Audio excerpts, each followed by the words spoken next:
Hi, everybody. Hey, how are you doing? This is Marty and Danielle Howley here. We're a married couple, and we're making this video in the hopes that we can help people who, if you're suffering from a chronic illness, that you are on sort of the steady down slope, and you're not getting any answers, and you're just getting worse and worse. There might be some real gems in our experience. And we're going to kind of share what Marty's been through, what we've been through, and tell you how he is finally better after almost 15 years of trying to figure 15. It out. And our hope is just that we can shorten your learning curve and get you somewhere faster. So if anything that we talk about is like, oh my God, that's me, or oh my God, that's my sister, just share this video and see if they can get some answers, and we'll kind of tell you what we've been through. And I can tell you, I think it might be important to tell you what were the symptoms, and see if any of these would be similar. Yeah, so for me, I was going through a lot of chronic fatigue, bouts of depression. Brain fog was probably the biggest one for me, which was really hard to understand what that was. I mean, I think I hear a lot of people talk about it, but to actually go through it was a really weird experience. And then the other thing that kind of triggered a lot of this for us to start this journey was I had hypothyroidism. Which took a while, but it's funny when you talk to, I'm in the wellness field, and I end up talking to a lot of people, and I hear the thyroid thing. It's like everyone's thyroid has an issue in their 40s. It's so common. So, and me as a male, I had no idea what a thyroid was. Yes, neither of us are in the medical field, and we know a lot now, unfortunately or fortunately. But so this is the deal. I think this all started like 14 years ago, and I'll tell you just what I saw as a change in my husband. So we've been together 25 years, about 50. So let me start it first. Okay. So what I'll say is I was a very outgoing, fun-loving, mountain biking, basketball, outdoorsy kind of guy, and I just thrived off it and loved it and lived it. You were adventurous and positive. He was the Jeep riding, loud music, push it to the limit athlete. That's how I would have described Marty. So how that changed over time was, I guess it was like 14 years ago, just really like such a personality switch, like really negative, really down, really lost his zest for living. The things that gave him a lot of joy, he just didn't get any joy out of them anymore. He just didn't do them anymore, and he got just a very negative mindset, and I was thinking that it was being a husband and being a parent and having kids, and I just thought it was just life. I thought it was just life that was kind of sucking it out of me. I didn't know any better. And we definitely had major struggles in our marriage. It was a lot of arguing, a lot of like, what's the matter? I would be constantly, you always tell that story, like I'd be pointing out, we have a beautiful life. We really do. We have healthy children. We have a beautiful home. We have everything that we need. Why are you not happy? And he would always say he would be looking for the... Yeah, like one of my examples was, we have a beautiful backyard, and Danielle would always point it out to me, look how beautiful this is. It's amazing.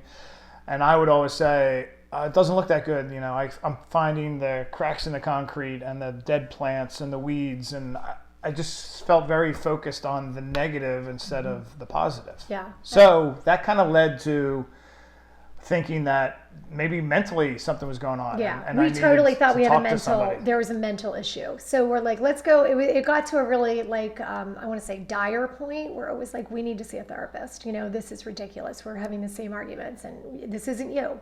So that was in 2009. And what she landed on was that Marty had seasonal affective disorder. At that time, we lived in Pennsylvania, and the winters definitely did seem to affect him more at that time. And it was, and even professionally, he just couldn't find the joy in anything. Everything was kind of falling apart. Everything was just, For as good as everything was, it didn't feel good. Right. So we decided to make a huge change because we're like, okay, half the, this gray season in PA is, 7 to 8 months, which is, more than half the year, exponentially half our lives. We don't want to live like this. So we decided to make a huge change. We moved to South Carolina. We got more sunshine, higher, quality of living, moved near the ocean, and we decided to, make a change professionally and just see, would this make the difference? And we were just trying to make things better. So why a lot of things did get better, Marty didn't get better. No. And in fact, we were here, I don't know, maybe a year or two, and we started to say, like, you know what, you're still not better. Like, what's going on? So we decided to go find a therapist locally and to figure out, like, what was the source of all this kind of negative brain fog, not thinking. You used to say all the time, I can't even think clearly. Right. I don't know get what's into wrong with conversations me. that I at times couldn't understand what was being said or how to respond, which was really weird. Such a weird thing to say, but it was like that's really what it was. And there are a lot of people out there. I talk to them like, I have such brain fog, so it's real. Brain fog is real. So we started this therapist after just like one or two sessions. Yeah, it was interesting. My first session, I sat with her, and it was a good session, and we talked about a lot of things, and her immediate feedback was, look, I don't think there's anything mentally wrong with you. I think you need to go get your thyroid tested. She thought he had a physical problem. So as a typical male, I listened to her, and I had no idea what a thyroid was. So I kept going to her for another couple months. And finally she said, Marty, have you gotten your thyroid tested? And I said, no, I haven't. And she said, you really need to. So it was almost like the pivotal point where it kind of started this journey that we've been on for a long time. And went to a local hospital, doctor's office, got my blood work done. Yeah, well, actually, no, what was she? She was a neuropathic medicine. No, first time we went to MUSC, and that's what started the journey. Well, she ended up sending us there because what we did was we started on the supplements with her. So we went and got the test done. It was let's see if your thyroid's functional. Actually, his thyroid came back fine, but there was all these other issues. It was like testosterone was off and cholesterol was high, and we're like, oh, okay, there isn't a thyroid problem. So we started working with her supplements, and started working with all these supplements, and kept getting his blood tested. And basically, it wasn't improving. He wasn't improving, and then I actually started feeling worse. Yeah, it's almost like the supplements were suppressing me even more, which was weird. I kept saying that to you, like, yeah, like I'm taking 30 pills a day, and I feel worse. Horrible. So then when we went back, we had the thyroid retested again, and this time the thyroid came back really bad. So at that point, we thought, you know what, we're going to go to the local hospital. We're going to get out because we're big about you treat everything naturally. We do not believe in heavy prescriptions, and we try to do everything, naturally. So we went to the local hospital here at MUSC, and we met with physician, and she said, "Yep, you have hypothyroidism, very common, and we're going to put you on Synthroid, and you'll be on it the rest of your life." So I said, well, "Why is my husband's thyroid shutting down?" That's a mystery. The response was, you'll probably never know why that has happened, so let's just treat the symptom and you'll feel better. And then he mentioned that he had a lot of brain fog and was feeling depressed at times. And she said, great, here's a prescription for that, and here's a prescription for the thyroid, and these are, you can take these for life, basically. These are things that, and that wasn't a good enough answer for us. We walked out of there, and I was like, oh, hell no, that is not the answer. Yeah, we kind of wanted to find, what's the core of this? Why is this happening? This 12-minute appointment, walking out with 2 prescriptions that you're supposed to take for ad nauseum, no, that's not happening. So I'm like, okay, we need to figure out why is your thyroid, all your hormones, everything's off. Let's move on. So we went to a functional medicine practice that was sort of integrative, and we started doing monstrous amounts of testing to see, what was really at the core of it. And he came back with go gluten free, stick with Once again, bunch of supplements. ton of Stay with supplements. my Nature Throid. Stayed with the Nature Throid for the thyroid, and just started monitoring everything, and then also started looking at the hormone levels. So we did that for 2 years, year and a half. yeah, like maybe a year and a half. Yeah. The whole time, steady downhill. Definitely. Not feeling better, getting worse and worse Actually, and worse. getting worse. The fatigue really kicked in. I was spending most of my time in bed. Yeah, and I mean, it was getting really dire. And I can remember even more rocky on the marriage, because it started like, now we're 3 kids, sports, we both work. And it's, he would work his work day and then he would crawl into bed. And I was like, really? You're going to crawl into bed again? Like, and it was just like a major strain on our major marriage, strain on our family and our marriage. And I'm saying that because I know that people are going to hear this video who have chronic illness or who love somebody who is. And when you don't understand, which I 100% have so much guilt for the millions of times that I did not understand what was going on and was not compassionate enough. And I'm very sorry for that. It's really hard to understand when you see someone who looks normal and they're just like, I'm tired and I'm negative, and you just like, I don't even like I was truly like, I didn't even like who you were. It was like, this is not the guy I married, and I don't know who this guy is, and I don't like him. But the whole time I kept saying to her, I know the original me, the old me, is in there. I had no idea how to find him I mean, the darkest, there was a really, really dark day where you said, I will never forget this. It was definitely the darkest moment where you said to me, this is when things go, I would say things went like this, and then they went like this. He said, I know that you would be better off if I died. Like, you're vibrant and you're alive and you should live a wonderful life, and you don't deserve this. And I was like, what the hell are you saying? This is insane. What is going on? And I was like, Mart, I will fight for you if you're there. Are you in there? Because honestly, it was hard to see. It was really hard to see. And you said, I'm in here, like I am. And so I guess at that point, that's when Danielle kind of went into overdrive and was like, we're going to figure this out. This is when we started getting some answers. I was like, we need to research and we need to figure this out on our own, because we're not getting the answers from traditional medicine, and we're not getting the answers in functional medicine. And we've already been to an herbalist, and we've tried a million things. Oh, and chiropractic care, and we did it all. So someone had given me this book, and I definitely want to recommend this, Medical Medium. And I can say this, there's a ton of regular doctors who are going to say this is a bunch of crackery. And this is the only thing I'll say about it. The first time I read it, I thought, this is a hunk of junk. I threw it in the trash.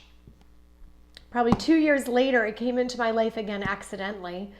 And I picked it up because it literally had on the back thyroid disorders, Hashimoto's, which we suspected he had. I think it did come back that he had that. And I thought, you know what? I'm going to read this again. And when I read it this second time, now being much further down the road, I was like, wait a minute. This literally describes, it was like, I'll never forget, it's like page 39. It's called The Hidden Epidemic, and it talks about Epstein-Barr virus and how, the majority of everyone in the United States has that, and it's most people keep it in dormancy. But so what it is real simply, it's the mono virus that most people, once they get mono, they fight through it, and it's gone. It goes dormant. So there's also that 1 to 2% of people that it stays chronic, right? So you can have flare-ups, and you can get the same symptoms from mono again and again. So I read this and I'm like, holy God, these are like in order of like the it was symptoms. Actually pretty amazing. There was, I guess there's 4 levels of it, and Danielle would be like, read me level 1, and I was like, oh yeah, I've been there. Yeah, like been there, all of a sudden been she there, hit been level there. 2. It was like, yeah, level 3, yeah, and then level 4, which is like the last stage of it, and I'm like, that's where I'm at right now. So it was kind of neat. Like the neat part is Danielle found this, and she's like, let's go to our doctor and have him test for EBV. So I call this, at this point we're with the functional medicine doctor, and I said, listen, I really think that Marty has Epstein-Barr virus, chronic. And he's like, why, what makes you say that? And I'm like, well, I read this book and I'm going through the symptoms, and it's literally to the T of what he has going on. So I sent him the pages, and he said, this really does sound like it, so let's run the test. We've never run it. And we ran a lot of tests, but we'd never run lots that. Lots of tests. So we get that back, and normal titers, I think, were like I think they said it was like 20 to 30, and his was like 660. 660. It was way off the charts. It was basically telling you that it was a super active virus that was going on in my body. So at this point, I said to the doctor who had been treating us at that point, and we weren't getting anywhere anyway. I said, how much experience do you have with this? And he's like, not that much. And so at that point, we were like, and he had some ideas. He wanted to attack it with vitamin C IVs, high dosage of vitamin C, which is it works. There's people that have had success with that. But we didn't think that was the right path for us. And I also didn't think that being with someone who had little experience with what he had, and it took us so long to get there, that we're like, no, we need to find someone with more experience. So at that point, we found somebody who had a lot more experience with EBV. And he recommended, the first thing he did was NAD IVs, which gave Marty a lot of energy, which was amazing because he hadn't had any energy in a really long time. But it was very temporary. And then the next thing he recommended was high dose antivirals for 3 months. That was going to significantly pull back the virus. That was the hope. And that they would significantly push back the virus and would let his immune system come back in and work. And like almost kind of explain it to us like it would reset like at a cellular level. Yeah. So it sounded hopeful, It was like, all right, let's give it a shot. Yeah. So he went on Alinea, and it was supposed to be for 90 days. So it was like, whatever it was, 2.5 months, we went back for a blood test to see like what are the numbers.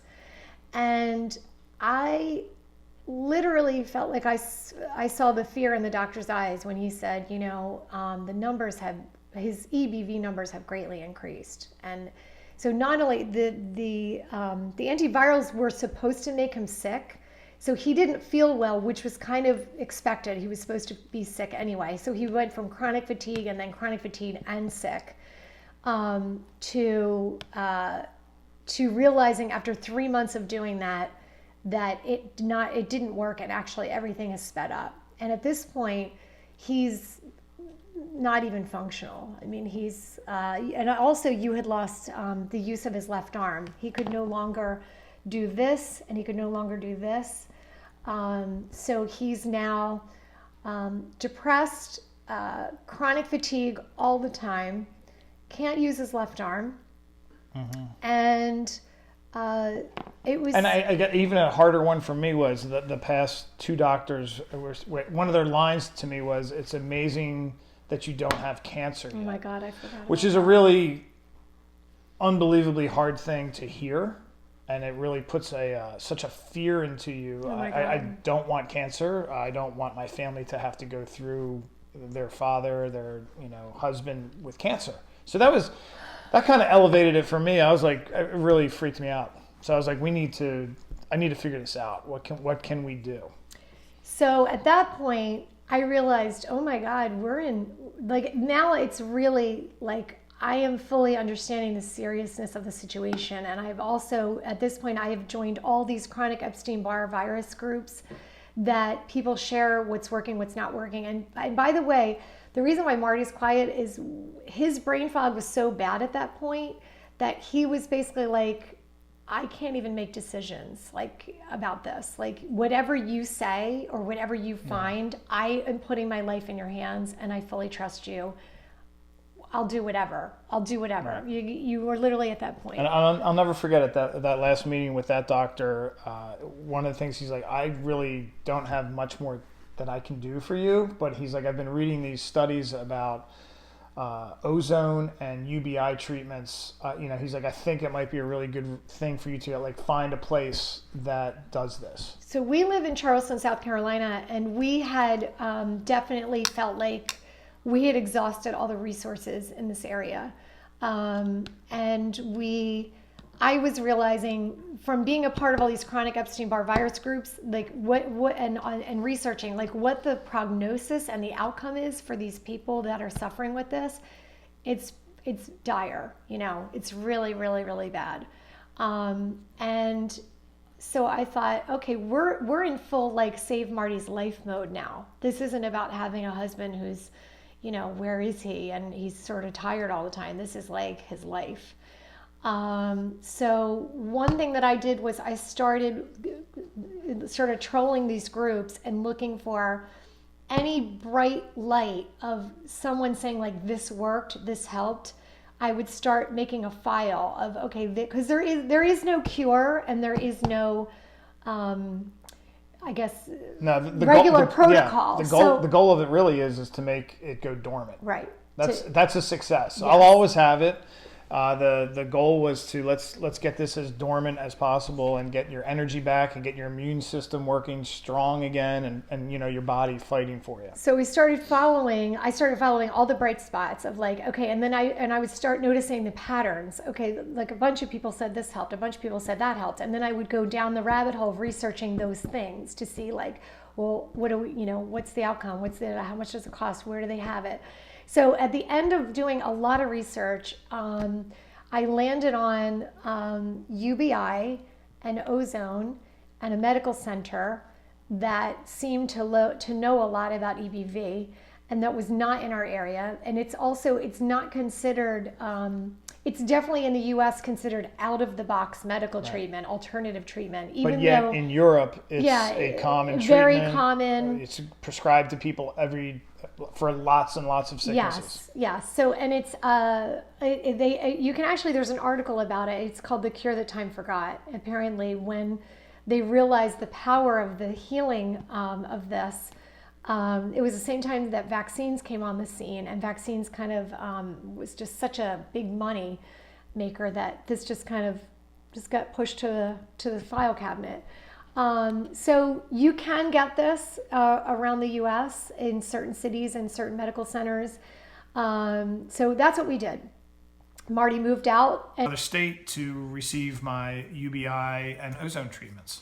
So the UBI is ultraviolet blood irradiation. So basically what he did was 5 days a week for numerous weeks. So I would go in Monday to Friday, Monday, Wednesday, Friday, I would get ozone treatments where they would take a bag of my blood out and then inject. They'd slowly step up to higher levels of ozone, which is oxygen. The ozone that we actually have protecting our planet, is just huge amounts of oxygen. So Danielle was there for one of my treatments, and she got to see my blood would come out. It's pretty dark, really like almost black-like. Mm-hmm. And they would inject the ozone, and it would turn into a beautiful red, almost like a Kool-Aid kind of color, and then it would go back into my body.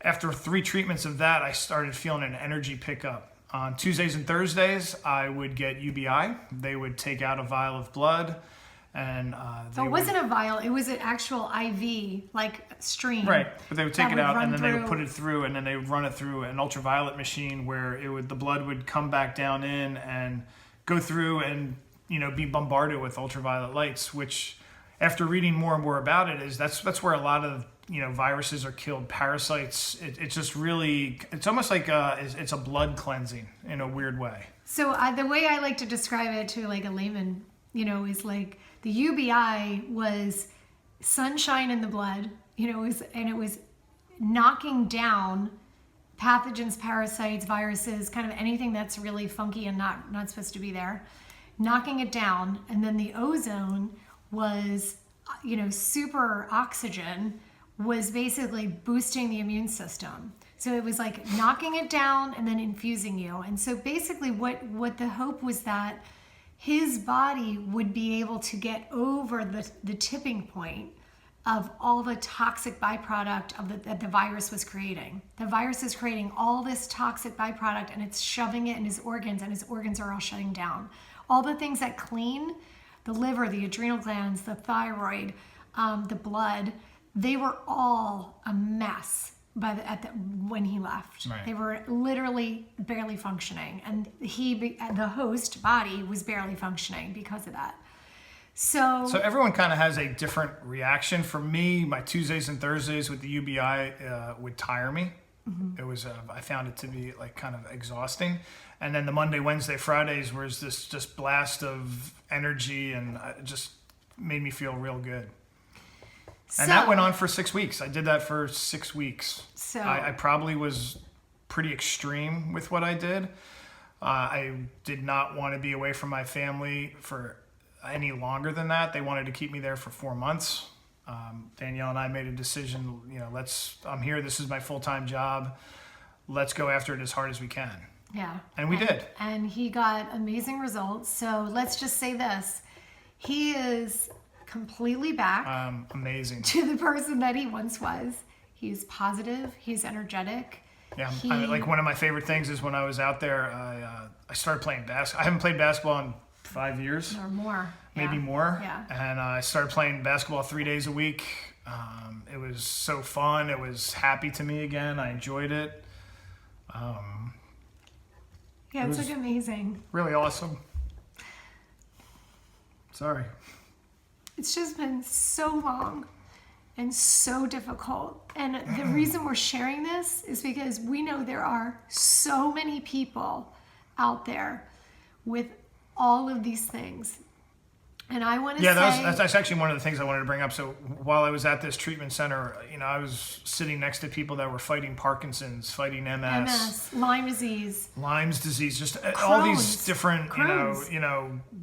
Just Chronic. amazing amount of different things going on, and everyone, they're having success. Yes. And I judge success on, unfortunately or fortunately, I'm a numbers guy, and I'm big on reports and test reports. And before I left, my EBV levels were greater than 681. That exact same level is now greater than 8. The number 8. It's amazing. So sadly, I'm still reactive state. It has to be even lower. But what the cool part for me is I have my energy back again. I'm eating much better. One of the big things was I changed my diet. I went through food allergy tests, and I'm going to be gluten-free for the rest of my life. Hard for me, but well worth it to know what I need to do to keep inflammation out of my system and to fight this and to continue to be healthy and be there for my wife and my family. The bottom line is, when looking back now, before we knew that there was a virus involved, right? When we were so this is what we find in the medical system, traditional medical system.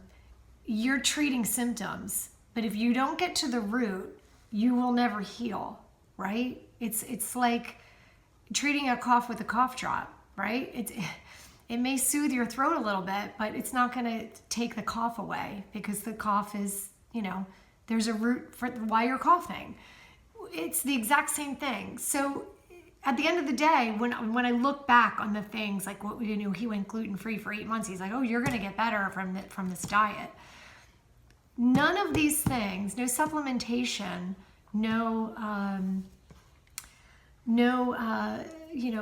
taking out gluten out of your diet, it's not going to take a virus back, So you have to understand, this is what I would say is persist.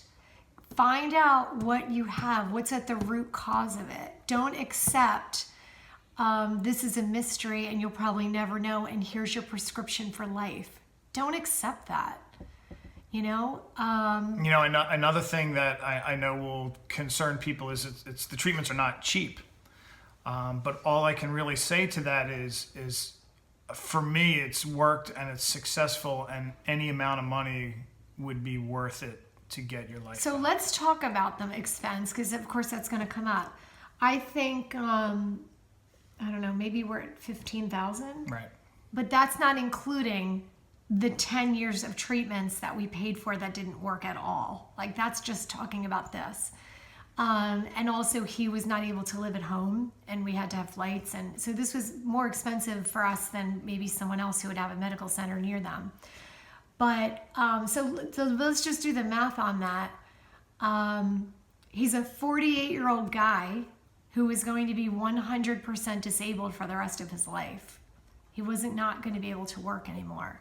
He was going to be in bed and probably suffer horrible and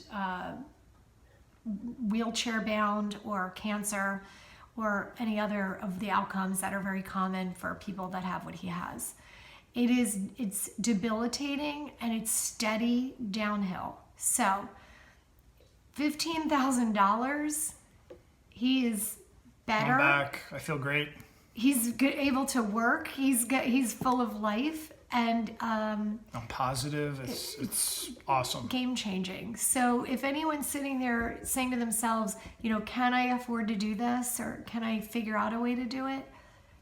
Yes, you need to figure out a way to do it, and you need to see if some of these chronic mystery symptoms that you might be treating, if it does have a root in EBV. And I would say, go back to this book, go to Barnes & Noble and just read this book. You can go right to your chapter and see, like, does this resonate with me? Is this what I have? Do these symptoms match what I'm going through?